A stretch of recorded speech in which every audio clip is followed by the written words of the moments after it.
హరీష్ రావు గారు. సార్ అధ్యక్ష, first of all ORR పైన ముఖ్యమంత్రి గారు తెగ నమ్మిందన్నారు, which is not correct. It is only TOT. అది మళ్ళీ మనకే వస్తుంది, అది ప్రభుత్వ ఆస్తిగానే ఉంటుంది తప్ప అది రికార్డు వాళ్ళు రెక్టిఫై చేసుకోవాలి. నంబర్ 1. నంబర్ 2 అధ్యక్ష, వారు ఇంకో మంచి మాట అన్నారు, మనకు తాతలు తండ్రులు ఆభరణాలు ఆస్తులు ఇస్తారు, అది అమ్ముకుంటారా అన్నారు. మరి మీ ఉప ముఖ్యమంత్రి గారి బడ్జెట్లో 24,000 కోట్లు భూములు అమ్మి ఈ బడ్జెట్కు నిధులు సమకూరుస్తా అన్నారు. దాన్ని ఏమంటారో ముందు సమాధానం చెప్పండి. నంబర్ 2. నంబర్ 3, మహబూబ్ నగర్ ఎంపీగా కేసీఆర్ గారు ఏం చేసిండ్రు అన్నారు. మీరున్న గత తెలుగుదేశం పార్టీ, మీరు ఇప్పుడున్న కాంగ్రెస్ పార్టీ, మీరిద్దరే పాలమూరు వెనుకబాటుతనానికి కారణం. 1985లో శంకుస్థాపన చేసిన కల్వకుర్తి, నెట్టంపాడు, భీమా, కోయిల్ సాగర్ 1985 నుంచి 2014 వరకు 29 సంవత్సరాల్లో మీరిచ్చిన ఆయకట్టు కేవలం 26,000 ఎకరాలు. మేం ప్రభుత్వంలోకి రాగానే 4,000 కోట్లు ఖర్చు పెట్టి 6,36,000 ఎకరాలకు నీళ్లు ఇచ్చింది నిజమా కాదా అని నేను అడుగుతా ఉన్నా. మీరు మీ సోకాల్ తెలుగుదేశం కాంగ్రెస్లు మహబూబ్ నగర్ జిల్లాకు ఒక్క మెడికల్ కాలేజ్ ఇవ్వలేదు. మేము 5 ప్రభుత్వ మెడికల్ కాలేజీలు మహబూబ్ నగర్ జిల్లాలో పెట్టాం. అధ్యక్ష, ఇట్లా మహబూబ్ నగర్కి ఏం చేశామో చర్చ పెడదామంటే రోజు పెట్టండి, నేను డీటెయిల్గా చెప్పడానికి రెడీగా ఉన్నా. అధ్యక్ష, అదేవిధంగా కాళేశ్వరం విషయంలో కూడా నేనేదో 80,000 అన్నారు. ఇరిగేషన్ వైట్ పేపర్ విడుదల చేసిన రోజు ఇక్కడి నుంచే నేను మాట్లాడినా. ఆ రోజు 94,000 చెప్పినా, ఈ రోజు 94,000 చెప్పినా మీరు సరిగా గుర్తుపెట్టుకోక సభను తప్పుదో పట్టించారు. ఇకపోతే ఇంకా చాలా విషయాలు అడిగారు, ఆయనకు అన్నిటికీ సమాధానం చెప్పగలుగుతా. బతుకమ్మ చీరల విషయంలో మహిళల్ని అవమానపరిచే విధంగా ముఖ్యమంత్రి గారు మాట్లాడారు. ఆయన వెంటనే క్షమాపణ చెప్పాలి, లేదా దాన్ని సభ రికార్డ్స్ నుంచి తొలగించాలని చెప్పి నేను కోరుతా ఉన్నా.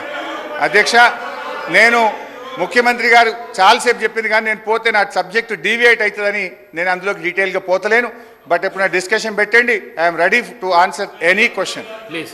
అధ్యక్ష, ఇట్లా అప్పులు ఆస్తుల గురించి మాట్లాడే క్రమంలో ఈరోజు మెడికల్ కాలేజీలు కానీ, నర్సింగ్ కాలేజీలు కానీ, మీరు కూర్చుంటున్న సచివాలయం కానీ, అప్పుడప్పుడు మీరు రివ్యూకు పోతున్నటువంటి పోలీస్ కమాండ్ కంట్రోల్ రూమ్ కానీ, అదేవిధంగా గురుకులాలు కానీ, ఇట్లా రైతు వేదికలు కానీ, ఎన్నో ప్రగతి భవన్ కానీ, ఇవాళ మా బట్టెన్ ఉంటున్న ప్రగతి భవన్ కానీ, ఇట్లా ఎన్నో ఆస్తుల కల్పన కూడా చేశాం.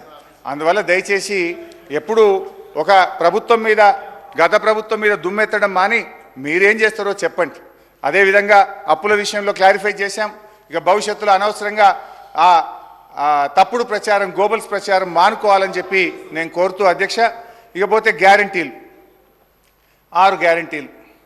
ఈ 6 గ్యారంటీల విషయానికి వస్తే అధ్యక్ష, ప్రముఖ తత్వవేత్త మార్టిన్ లూథర్ కింగ్ ఒక మాట అన్నారు అధ్యక్ష, each betrayal begins with a trust.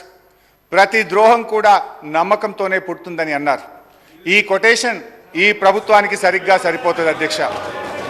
ఈ ప్రభుత్వం తమ మొదటి వాగ్దానానికి మొదటి అసెంబ్లీ సమావేశంలోనే తిలోదొలిచ్చారు అధ్యక్ష. నమ్మక ద్రోహాల పరంపరకు నాంది పలికింది. I'm sorry to say, but unfortunately this shows the original attitude of this Congress government. అభయహస్తం పేరిట మేనిఫెస్టో రూపొందించారు. అందులో 6 గ్యారంటీలను ప్రముఖంగా ప్రస్తావించారు. మేనిఫెస్టోలో ఉన్న వాగ్దానాల మీద విశ్వాసం కల్పించడం కోసం మరో వాగ్దానం చేశారు. 100 రోజుల్లో 6 గ్యారంటీలు అమలు చేస్తామని హామీకి మొదటి అసెంబ్లీ సమావేశాల్లోనే చట్టబద్ధత కల్పిస్తామని వీరి జాతీయ నాయకులు పండిట్ జవహర్లాల్ నెహ్రూ గారి మునిమనుమడు, ఇందిరాగాంధీ గారి మనుమడు, రాజీవ్ సోనియా గాంధీల సుపుత్రుడు, ఏఐసిసి మాజీ అధ్యక్షుడు, ప్రస్తుత పార్లమెంట్ ప్రతిపక్ష నాయకులు రాహుల్ గాంధీ గారి చేత భూమి ఆకాశాలు దద్దరిల్లే విధంగా ఎలక్షన్లలో ప్రచారం చేశారు. వారలా ప్రకటించగానే పిసిసి అధ్యక్షుడు, అదేవిధంగా సిఎల్పి లీడర్ గారు ఈ రకంగా మాది గ్యారంటీ కార్డు అని ఇద్దరు చెరొక దిక్కు సంతకాలు పెట్టి ఇంటింటికి పంచిండ్రు.